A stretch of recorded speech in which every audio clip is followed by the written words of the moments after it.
Bobby Bishop is doing everything he can to protect his house on Cosey Beach, but he is not optimistic about Sandy based on last year. Especially with the winds they're calling for in the same tide. If it's a longer storm, just board up the best we could, double board it, say some prayers.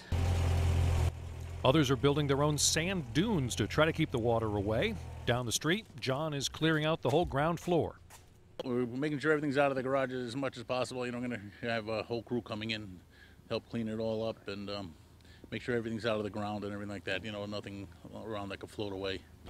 Everyone in this neighborhood learned their lesson about tropical storms last year. Irene severely damaged 28 houses on Cosey Beach. Since then, many folks have tried to get their houses up and out of the way of storm surge. We've been raising the houses up to elevation, bolting them down to the foundations a little more than they used to, and just praying for the best.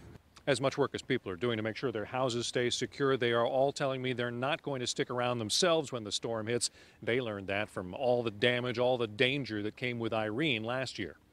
My wife and daughter will be at higher grounds, so good. Stay safe. Hopefully everybody else does the same. But the other lesson learned in Irene is that whatever they do to protect the homes they leave behind, Mother Nature has her own plans. Now, the boarding up didn't do a whole lot of good for Irene, right? No, not at all. What happened? The doors, the plywood just disintegrated and ended up in the marsh. Maybe Sandy will listen to the message he painted and just go away. In East Haven, I'm Kent Pierce, News 8.